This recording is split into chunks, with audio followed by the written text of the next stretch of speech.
morning guys, welcome back to the channel.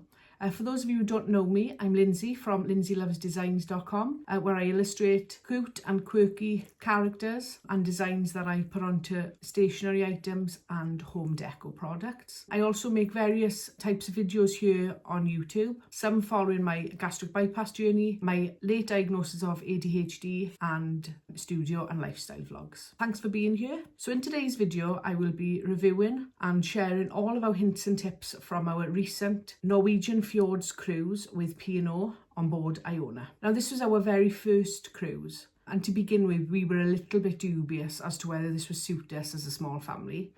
We have an almost 12-year-old daughter and we were unsure as to whether the activities on board would keep her entertained for a week. We also knew from watching other vlogs just how beautiful the Norwegian fjords were, and Simon and I were very excited to experience the fjords and all the beauty within them. But we were a little bit worried about how Mia was going to take to it. Now, I'm going to lay this video out into sections so it's easier for me to divulge the information to you guys. I'm going to record this video in sections with each of the components as like a sort of a subheading of the experiences, just to make it easier if for any reason you want to go back and look at the information or listen to the information again. So firstly, I'm going to talk about the embarkation day itself. Now, as somebody with a neurodivergence, I've always found airports a huge struggle in the past, whether it be going on a 2-hour flight or a 9-hour flight. It's all the people, it's all the queuing. I don't feel like I can relax until I get to the airport and I've at least dropped off my luggage and gone through security, and then I feel like I can sort of start winding down a little bit. So as I say, with my neurodivergence, I was really hoping that the embarkation process on the cruise ship would be a lot easier and simpler and less of an anxiety-inducing experience for me. I hoped it would be an easier and more tolerable experience for me embarking a ship than it would be going to an airport. However, this is not what we found. Our experience seems to be the same kind of experience that a lot of other cruisers are finding at the moment, especially when parking in the CPS car park in Southampton. The process that we went through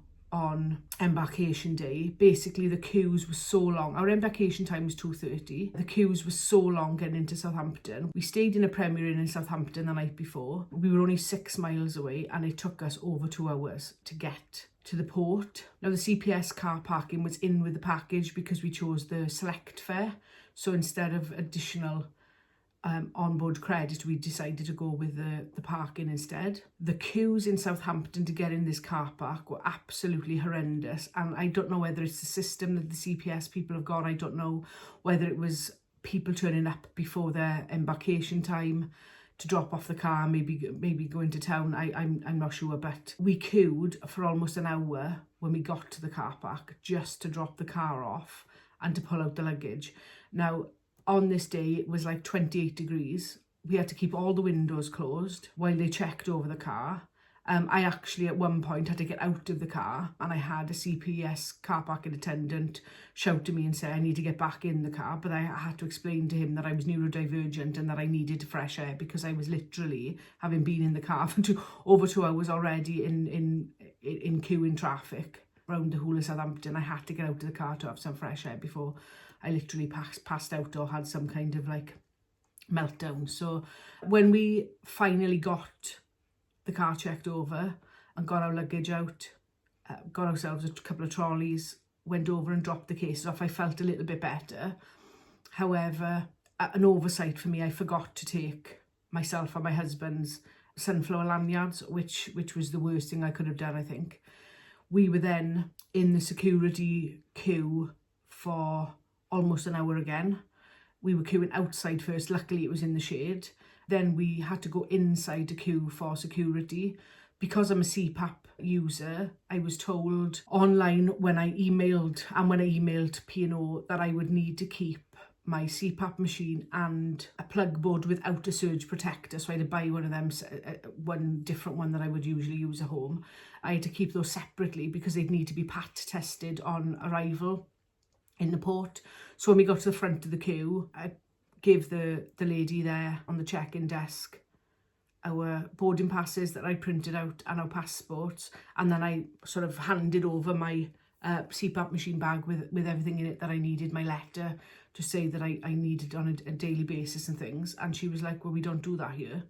So that filled me with anxiety, because then I thought, well, you know, am I going to be able to get it through security without it being checked? And I just went with it, and yeah, we went through security. Everything had to be taken out. The iPad, the phones, the camera, the sort of tripod selfie stick that I use for vlogging, all of that needed to be taken out. They didn't take out the alcohol, and obviously they scanned the cabin bag that we took with all the soft drinks, so the cans of Pepsi Max and Fanta that I took for Simon and Mia, and obviously my protein waters that I took for myself. And they scanned all those, so they went through fine. And then you stand at the end of a security queue, as you do in an airport, trying to repack all of your things when you're really, really hot, really flustered. I'm having some kind of like mini meltdown, and I just can't wait to get on the ship. So in my experience, somebody that's neurodivergent, I found embarkation day to be just as stressful as I do when we went to the US a few years ago and had to go through all of the security, both in Heathrow and in New York when we flew into New York, and then when we flew from Orlando back home to Heathrow. So it was just as stressful as that for me. The only other thing was that obviously I had my sunflower lanyards on then, myself and my husband, because we both have disabilities, and it was an oversight on my part. I forgot to take them on the cruise. Part of me didn't think I'd need them, but also it just goes to show that if you do have a disability, to make sure that you're wearing it. I don't know what other help we would have been given, whether we would have been sort of fast-tracked through the queue, but by the time I got on the ship around 4 p.m. and our embarkation time was 2:30, I felt like a mess. I felt like I didn't want to be there. I felt like it was just all too much at that point. So when we got on the ship, we went with our luggage and a very unhappy 11-year-old who was being sat in the car for hours. We went to a muster station. Luckily, it was in the headliners theatre. We had muster station A, and which wasn't too far from our cabin, only one deck up, so that was good. So then we made our way to the cabin. So we chose our cabin number 9239. It was a balcony cabin on the starboard side of deck 9. The cabin was chosen because it has a much bigger balcony than a normal standard cabin, and also there was no sort of additional cost incurred with that because it was just a standard balcony. So this type of cabin had sort of an overhang above us. It was attached all the way to the end of the cabin on the left-hand side, and the right-hand side had sort of a blocked bit, if you like, which would restrict your view, but the glass went almost the length of the balcony, and then obviously around to the front, which you'll insert a video here, just sort of photograph, just for you to see what I mean. But yeah, so the cabin was really large, so we were hoping that with the overhang and the sides, even if the weather was wet and windy, we'd still be able to sit on the inner part of the balcony just through the doors and remain dry there. We had read in a couple of reviews of the cabin that it was really good in bad weather, so that was another reason for us choosing that. And obviously, as well as no additional cost for the more room. So let me try and explain. The part of the ship that we were on were the part that was sort of jutting out of the side. So it wasn't the ones of Iona that were sort of inward. They were the ones that were outward. Now, these larger cabins, standard cabins at no extra cost, you can sort of have it on the left-hand side of that jutted out bit and on the right-hand side. Now, we looked at both options for them. I'll try and insert an image here, actually, and see if I can show you on the front of the ship what I mean about the sort of left side and the right side. We had a look at both options, but we thought if I'm standing at the balcony now, with the left-hand side jutting out, we'd have the front facing view for longer, but obviously once we'd passed something, because of the balcony next door, it would then be blocking the view of where we'd been, if that makes sense. So we decided to have the view for the right-hand side jutting out a bit on for longer at the back, towards the back of the ship, because we would have that view for longer. So say, for example, if Mia was in the cabin and she'd missed a view or mountain or whatever, I could then call her and she could be able to see it for the whole length of the ship as we passed. So we'd have that view for longer. And then obviously as we moved further down the fjord, then we had the things coming up on us as sort of a surprise then, because we were blocked on the left hand side. I hope that makes sense. It's a little difficult to explain, but like I say, I'll import some video or pictures here just to give you an illustration of what I mean by that. Now, the cabin itself was perfectly adequate for the three of us. The bed was quite large. Mia slept on the sofa bed, which was changed into a bed of an evening and then changed back to the sofa for the daytime. She found that extremely comfortable. It was only a 3-person sleeper, this cabin. It didn't have the bed that comes down from the ceiling, so I think it is only suitable for 3, and maybe a baby in a sort of a travel cot or something. We also chose this cabin because the sofa was next to the wardrobes rather than the bed being next to the wardrobes, because we were first-time cruisers. We'd read from and seen in other people's vlogs that having the bed by the wardrobes restricted you to being able to, you literally had to sit on the bed to open the wardrobes to get your things out. So we wanted one where the sofa, which was technically Mia's bed, was next to the wardrobes, and our bed was next to the balcony doors. Then there was ample storage space for all of our things. Mia used the smaller of the wardrobes, obviously because she's smaller, which I presume are designed for sort of shirts and things, for men's shirts. She used them. We had a couple of shelves each in the shelved part, and then Simon and I both had half of the big, long, tall wardrobe each then, and it worked out really, really well. We kept things like undies and socks and things and swimwear in our packing cubes and just took a set out when we needed them, rather than keeping them loose. We knew exactly where they were then, and they were in sort of a contained environment. Cupboard space was fine. Next to the fridge, we used those sort of very narrow cupboards for additional cans that weren't in the fridge, my protein waters that weren't in the fridge, and some crisps and chocolate bars that they took as snacks, which worked out really, really well. There's tea and coffee facilities there, which are both nice. We tend to drink more coffee. We actually took Kenko latte sachets with us, and I took my salted caramel no added sugar syrup with me as well, so we could have a latte. They were especially nice when we sat out on the balcony on the olden morning when we got up at 4 o'clock in the morning. So we took some hot chocolate for Mia. She likes the Galaxy one, so we took that for her, and we both had a latte each, which was lovely, sitting out in our robes on the balcony, which was really, really nice. Our cabin steward came in every morning to tidy up. She didn't do sort of a deep clean or anything. She just wiped over, sort of tidied up the sort of vanity area, got rid of the towels, put new towels out, filled up the toilet roll and those kinds of things. I changed the mugs and the glasses, restocked the tea and coffee. Now, we didn't notice any noise from any other cabins next door to us, either side. Definitely not from inside the cabin anyway. The only noise we noticed from the inside of the cabin, I know some people say that, and I've watched and read, that having the hangers to one side of the wardrobe can be an issue, because obviously if you get bad weather or whatever and the ship is rocking a little bit, that the hangers can make a noise in the night, but we didn't notice any of that. We tried to book a cabin where we weren't above sort of or below a bar or an eating place or whatever.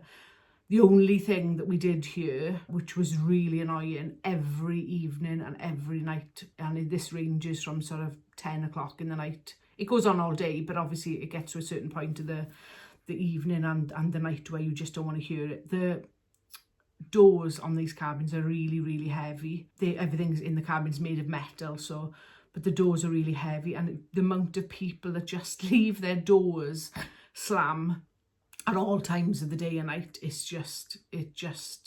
it grates on you after a while, especially when it takes me an age to get off to sleep at the best of times. But when you're trying to sleep or you've just fallen asleep and then you've got people slamming the doors, it's not very pleasant. But we could put up with it for a week. It wasn't a huge issue. Now, with regard to where the cabin was situated, we were really, really close to the lifts. We were at the end of a corridor with sort of a turn by the side of us where that jutty out bit at the side of the ship starts. So part of our room was almost in the corridor, if that makes any sense. Again, I'll insert a picture here of me standing by the door with our room number just to show you what I mean by that. But yeah, it was literally down the corridor, about 5 doors, turn right, and then we were at the stairwell and lifts of the front of the ship, which was brilliant because Above us, we had some of the restaurants and the entertainment, and below us we had more entertainment and sort of the atrium and things like that, which were good.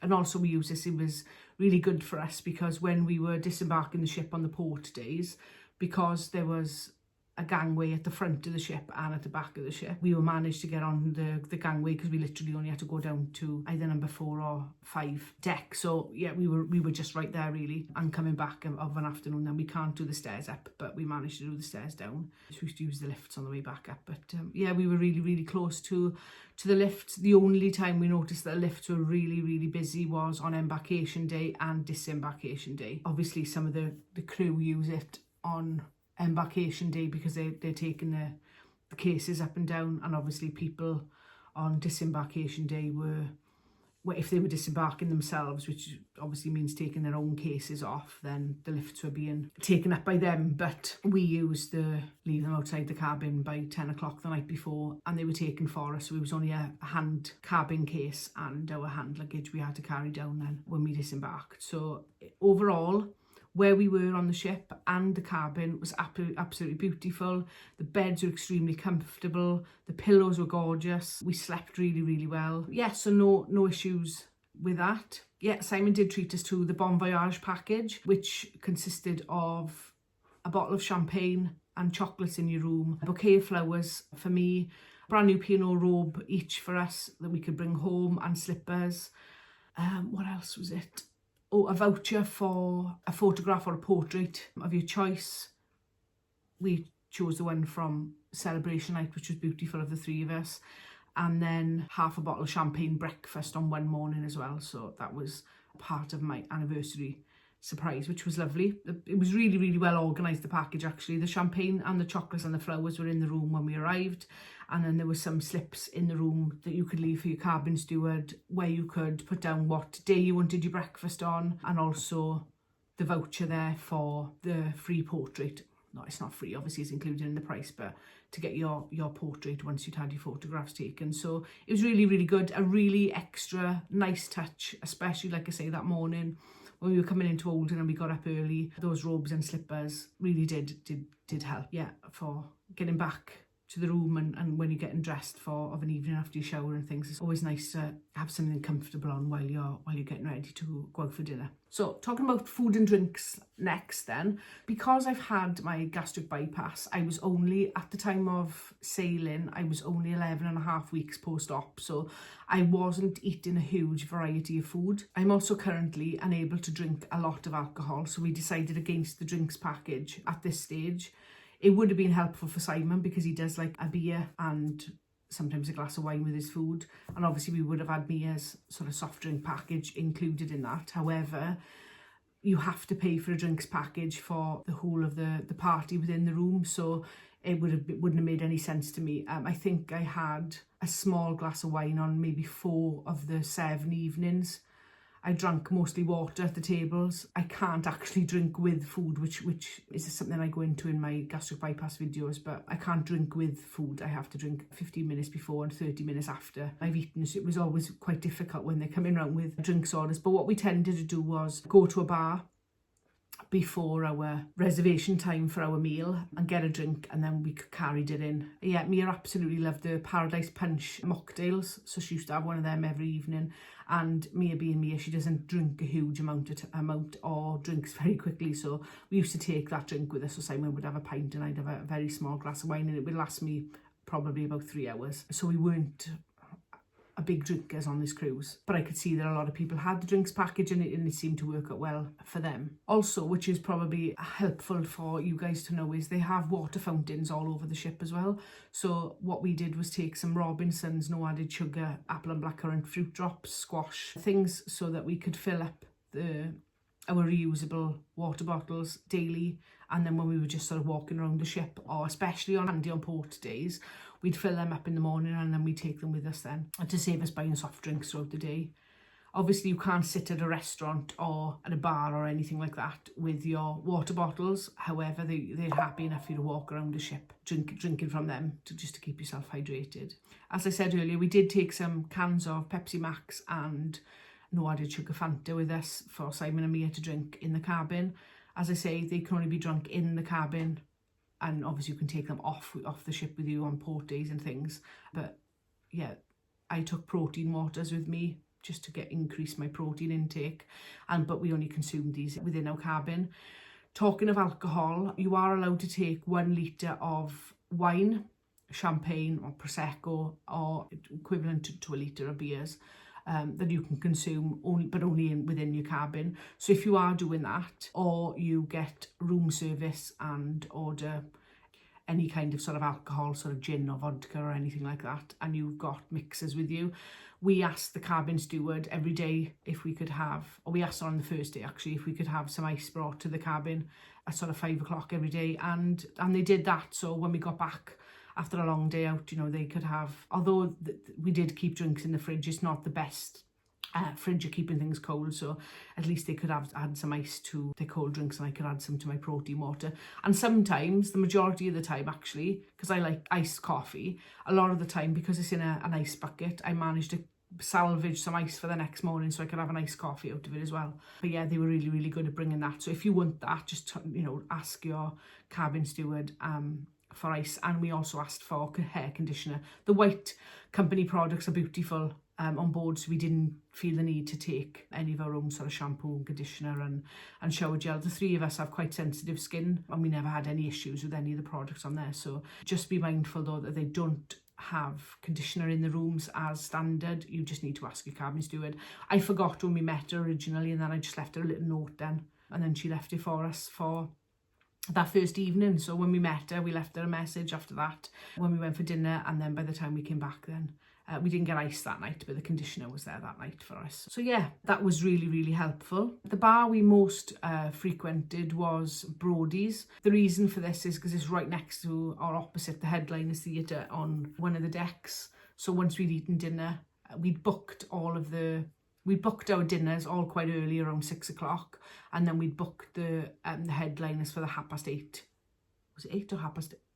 No, maybe 8 o'clock. Yeah, maybe 8 o'clock showing. Yeah, because we were out there by about 9:15. So we used to go to Brody's for a drink prior to going into the Headliners Theatre. It was lovely in there, very kid friendly. However, so yeah, one evening there was a couple of guys in there that had obviously been enjoying their drinks package. They were getting a little bit rowdy. There was quite a lot of swearing in front of my child. It was about 7:30, so it was really, really early on in the evening, which was not good. So we did leave immediately for that. We never really stayed there long anyway, maybe around 30 minutes. And we always used to carry sort of a pack of cards and some paper, because we like to play a card game while we're sort of sitting around. This came in really, really handy actually. I talk about a little bit about that a little bit later on. But yeah, so we only went to the clubhouse on one occasion, and that was in the daytime. We were doing a children's activity with the animal guys. Mia got involved in that. She really loved it. She was one of the older children that were in there actually, being 11. But she still loved it. She learned a lot. So did Simon and I. And the only thing about the clubhouse on that day that was that because it was of an afternoon, the bar wasn't actually open. So we had to go outside to the bar outside that was open to get drinks, because obviously the bar inside wasn't open, so we ended up with plastic glasses in there, which is okay, you know. Moving on to food then, so we've done drinks. We didn't eat at the buffet at all on any occasion on the 7-night cruise. The reason partly for this is, one, because of my neurodivergence, I don't like the amount of crowds that's there. It makes me extremely anxious. And also, both myself and my husband have mobility issues. Yeah, so we find it a little bit difficult sort of moving around sort of a buffet and being able to carry things, obviously, as well as look after an 11-year-old. So we, for the majority of the time, we ate in the main dining rooms, and we ate at the Keys, and we ate at most of the specialty restaurants, which I'll go into next. Okay, so if we discuss breakfast first then. The breakfast on board was always pretty good. There are lots of choice depending on your taste. It didn't necessarily suit my gastric bypass diet at the time.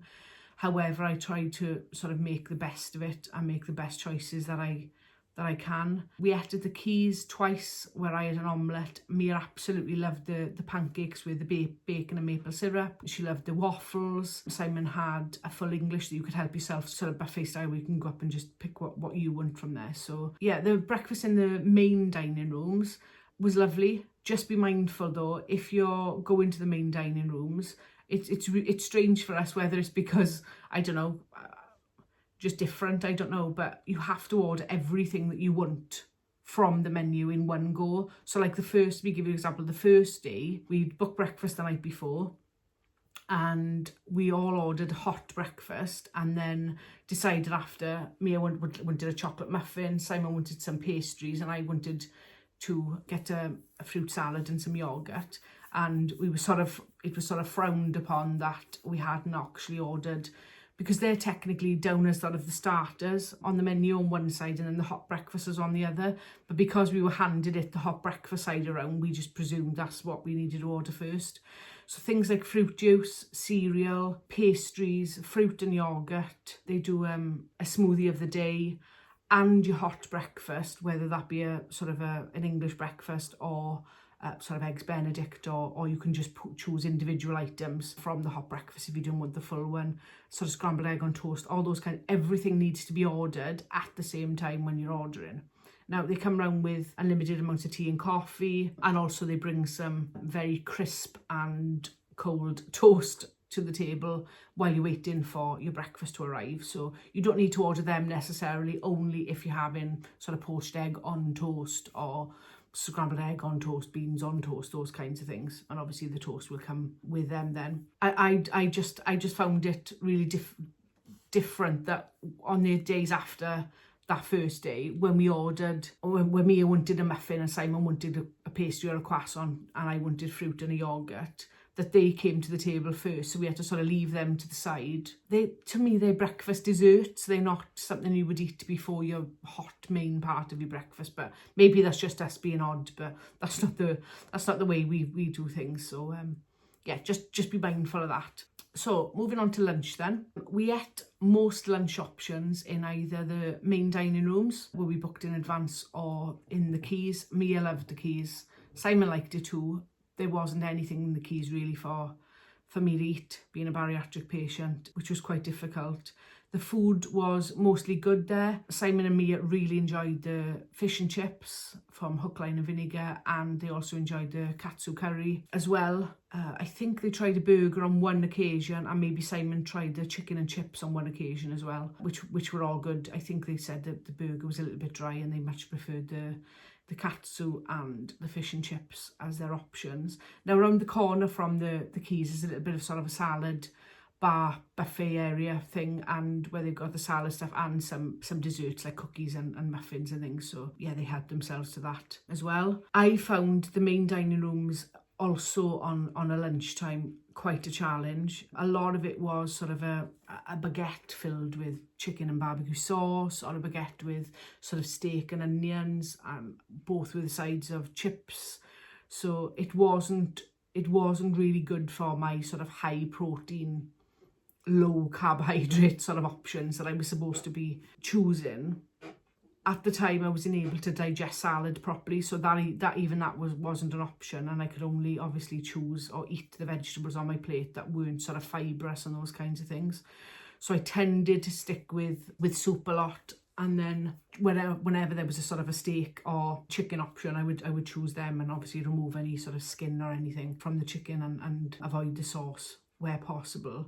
So I could just basically concentrate on the protein and a little bit of vegetables. So dinner and evening meal then. Like I say, we ate the majority of the time in specialty restaurants, I want to say, but we did eat in the main dining room on celebration night, which was lovely, and on a few other occasions. The food was always good. I don't know whether it's warm enough for us, really. They come with sort of plastic cloches on the plates too, so they get sort of brought to the sort of serving area, and then they remove the cloches and then they bring it over to the table.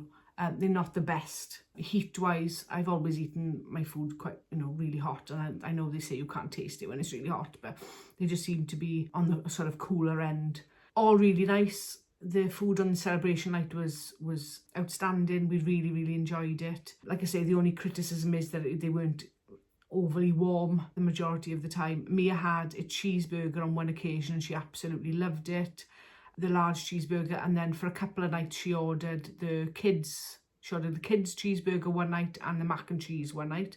Now for children, there is an option of a children's menu, which is the same menu for lunch and dinner in every restaurant, However, only 2 occasions Mia ate from the kids menu, she ate from the adults menu. She's got quite a range of tastes, so she's quite good. She'll try anything really. So she ate from the adults menu the majority of the time. And absolutely loved it. Loved the variety of soups that they had and the starters that they had. She particularly enjoyed a steak pie one lunchtime, and she ate all the steaks and things, which is what I'll discuss in a little bit now from the specialty restaurant. So yeah, food-wise for an 11-year-old, lots of options. She loved it. She didn't dislike anything that she ate.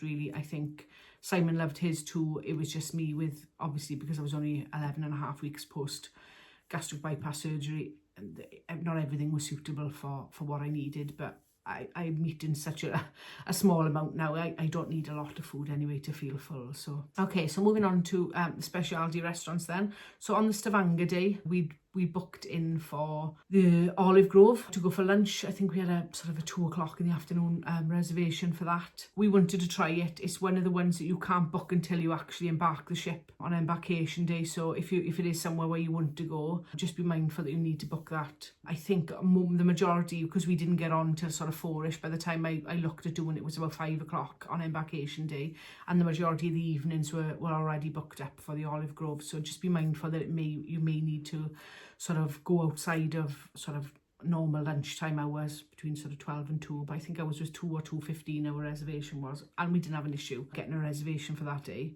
Mia really wanted to try it. She loves sort of Mediterranean food, she loves hummus, she loves all that kind of stuff, so she wanted to try it and give it a go. But it didn't disappoint. It was really nice. We shared at the start the trio starter, which was the croquettes, the pork croquettes, halloumi, there was some chorizo in with the croquettes, and calamari. Me had never tried calamari, she'd never tried croquettes. She loves halloumi, and she loves pancetta and hummus and those kinds of things. So yeah, she really enjoyed them. We also ordered the Greek meze as a starter, which came with the breads and the sort of dips and the hummus and things, and some roasted vegetables that she'd never tried. So she enjoyed trying them. She didn't like them all. There was artichoke and things. She loved the hummus, she loved the beetroot dip, she loved the bread, didn't like the olives. So at least you can say she tried some new stuff. So Mia went for the margherita pizza as the starter, which had a sort of very small sort of cherry tomatoes on, which was lovely. Simon and I both had the peri-peri chicken. It was okay. It was thigh meat, which I don't really enjoy as much as I prefer chicken breast meat. It was extremely spicy. My tastes have changed slightly since my surgery, and I am enjoying sort of spicier food, but it was on the spicy side for me. And I remember there was sort of 3 small boneless chicken thighs, but they did have skin on, so obviously I removed the skin. I think Mia had some of that actually. Probably managed about 1 of the chicken thighs. Mia enjoyed my coleslaw, and they shared my fries between them. But Mia also ordered truffle fries. Now, she'd had truffle on a couple of occasions when we've had sort of meal deals and things from M&S, but she'd never really had truffle fries, but she absolutely loved them. So she ate the majority of her pizza. I think Simon had 1 slice from her. You can always tell when she's getting full, because we'll start leaving the crusts on the end and just eating the sort of middle bit of the pizza, which is fine. You know, it would have been suitable for an adult, so I wasn't expecting her to eat it all. But yeah, we really, really liked it. We didn't have dessert in the Olive Grove though. I think everybody was just stuffed from the starter and the main course. So the next specialty restaurant we went to was the Beach House. We went to the Beach House. We'd booked this in advance and paid for it 3 weeks before we embarked the ship, and we specifically wanted to do the Beach House because we all wanted to try the lava rock steak. It was our anniversary on the olden day, so we wanted to be sure to get a reservation for the Beach House on that day because it was a special occasion for us. Unfortunately, we didn't record or take any photographs or anything of that because obviously it was a special occasion for us. But we did order the lava rock fillet steak, which came with king prawns. Mia loved the fact that she could actually cook her steak herself, and one of the really nice kind waiters in there, wonderful young man, actually you could see that I was sort of leaning over mine to cut Mia's into sort of smaller chunks so that she could sort of cook it herself. He came over and said, no, you enjoy your you enjoy your meal, and he cut it up into bigger pieces for her then, so she could have a bit of responsibility of cooking her own steak, and she absolutely loved it. She actually now will order a steak medium because she enjoyed that steak so much. So she did enjoy the king prawns. She liked them, but she wanted to concentrate on the steak, which is fine. And it also came with sort of a fajita mix of vegetables, mixed peppers and onions on the side, where that's where the king prawn sat. And it came with some chips or jacket potato. I opted for the jacket potato, although I didn't get around to eating it. The steak was enough for me. It was a 10 ounce, and obviously I couldn't eat it all. So Simon had what was left of both mine and Mia's that night. So he was almost staked out by the end of it. But yeah, just a little side note: the desserts in this restaurant are beautiful too. They do a reduced sugar apple pie, which is what I tried. I had one tiny sort of piece of the very end point part. Mia really enjoyed this.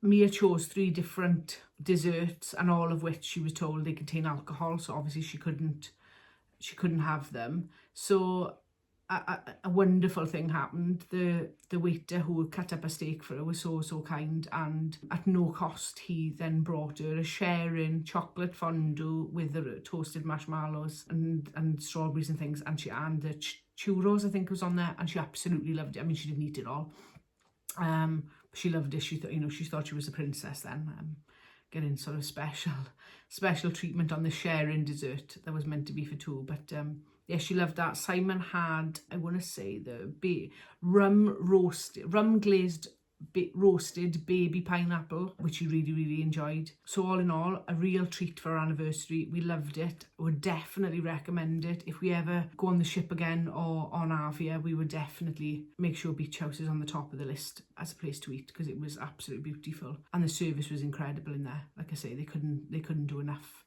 for us or Mia. So yeah, that was a lovely treat for our anniversary, so highly recommend. The next restaurant was actually, we booked this as a surprise for Mia, was Sindhu. We were really torn with Sindhu because we'd read some very good reviews on it, but we'd also read and watched some quite poor reviews of it. Mia absolutely loves Indian food. She loves curry. It's one of her favourite things. So we wanted to try it. We were a little bit dubious, like I said, but again, like the Beach House, we booked this in advance. They take the money, then you pay sort of a surcharge on top, but that money then is taken off your bill at the end, which is fab.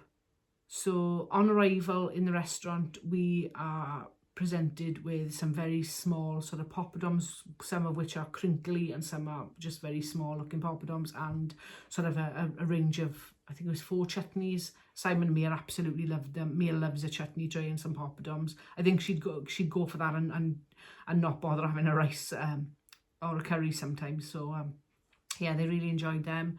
They actually brought extra out because they could see that they were enjoying them. They brought more poppadoms over them, which was really nice. Mia had for a starter the Sev puri, I don't know if I'm saying that right, which are the little filled sort of flatbread bites. Simon had the lamb cutlets, and I ordered the chicken jeera kurimboy or something, which is like a chicken breast that's been sort of coated and seasoned with some sort of dressing, some sort of spice, with a sort of a dressing and a little bit of salad on the side. To be honest, I could have probably just done with that, the starter, but it was completely enough for me. However, obviously it's a full menu. So Mia and I then both ordered the chicken chow sui. I don't know again if that's the right thing. It's the red chicken curry, and Simon ordered the signature thali plate, which had consisted of half a lobster tail, duck breast, and I want to say chicken. I think none of us had tried lobster before, so we were all really keen to have a little bit of that to taste. Simon wasn't keen at all. Mia and I both enjoyed it. Simon loved the rest of the meat, but he also ended up eating a lot of our, mostly my curry. Mia did really well. She had noodles, and then as a table then you get sharing rice, you get vegetables, you get a dal. So they're obviously on the table as well as your sort of side dishes to go with your main courses. The red curry that Mia and I had wasn't overly spiced, although it was a little bit spicy. So if you could even eat something like a tikka masala, maybe even up to a Rogan Josh at home, obviously and a chicken korma, but if those are your go-tos, then you'll have no issue eating the red curry. Spice-wise, there was a little bit of spice on a couple of Simon's bits, but not overly hot. Simon's a Madras lover, but it was nowhere near sort of a Madras level. It was almost as if the spicing was there for flavour and fragrance rather than to sort of literally blow your head off with heat. So which was nice really, because obviously Mia could try everything then, and she wasn't afraid to eat anything too hot. Mia absolutely loved eating here. This was one of her highlights. It was a lovely evening for us all. You didn't feel rushed in there. They were very attentive. They would kept checking in that she was okay all the time. The desserts in here were really good too. Both Mia and I opted for the lemon posset trifle, which is being sort of deconstructed on the plate. That was really nice, especially after some sort of little bit of spice or whatever. It just sort of cleansed the palate really, really nicely. Mia was worried because she doesn't really like lemon things because she finds it too tart, but it was really nice. And Simon had the Sindhu bread and butter pudding, which he really loved. This restaurant is definitely worth booking. We would definitely go again. Worth the extra upcharge for this restaurant. Like I said, the service was wonderful. The atmosphere was lovely. It was like you were in sort of a completely different thing. It didn't feel like you were on a ship at all. Like I said, I did that. We had heard mixed reviews and were dubious to book, but we were really, really glad that we did. It was outstanding. So on our last full day on board, on our sea day on the Friday, we opted to join the virtual queue for the Keel and Cow for our last evening on board. We enjoy eating early at around sort of 5:30, 6 o'clock. I need to take quite a bit of medication after that, and they need to be sort of 2-hour increments before that, and then I need to take another one before bed. So eating early just sort of makes sense for us. Obviously may not suit you guys. So we joined the virtual queue about 5:30. Now we came out of our cabin, we got ready, came out of the cabin, joined the virtual queue, and then sat in a nearby bar. We ordered a drink, we played cards for, I want to say, maybe 10 or 15 minutes, and then on the app then it showed that our table was ready. So we went over. Mia was really, really keen to order the most famous burger at sea, the Prime Minister burger. It is absolutely huge. Both her and Simon ordered that. So I think from the last few nights, Simon was all sort of staked out. We'd had quite a few steaks by this time, so he opted for the burger too. I opted for the fillet steak again. From all the options on there, that was the best one for what I can manage food-wise at the moment. And, you know, as long as I chew it well, put a small amount in my mouth, I'm sort of not struggling to eat steak at the moment, which is good. I managed to eat the whole of the fillet steak. It was substantially small, I want to say around sort of 6 or 7 ounces of steak rather than what we'd had in the beach house a few days before, which was a 10 ounce. So I did manage to eat the steak, and I ate the portobello mushroom. I didn't eat any of the fries or sort of the other sides that came with it. Now they both opted for mozzarella cheese in their burgers because neither of them like blue cheese. And also Mia was given a sort of pot of tomato ketchup because the Prime Minister burger comes with a bottle of Bloody Mary ketchup, obviously that contains alcohol, so Mia wasn't allowed to have that, but Simon really, really enjoyed it. We skipped dessert on this day too, as we were all way too full for that. It was nice. I'd heard a lot of good things about the Keel and Cow. They enjoyed their burgers. My steak was okay, not a patch on the beach house steak in my opinion for quality and sort of atmosphere. The atmosphere in the Keel and Cow is difficult because you're basically at the top of the atrium, so you've got all of the noise of anything that's going on downstairs, of people in the sort of bar being more louder than you would normally get in a restaurant. It just didn't feel special. So I think, you know, I would definitely choose either the beach house, the Olive Grove, or Sindhu if you wanted sort of a more sort of romantic meal with a calmer sort of nice tranquil atmosphere rather than the Keel and Cow. We never tried it for breakfast, so I can't say what it's like for breakfast. I know that's a sort of paid for extra for breakfast too, where it's only a few pounds for each item on the breakfast. Like I say, I can't comment on that because we never ate there for breakfast, but it was okay. I think they'd probably have the burger again, but maybe this would be more sort of a lunchtime option rather than somewhere nice to go and sit down. We felt a little bit sort of rushed in there too,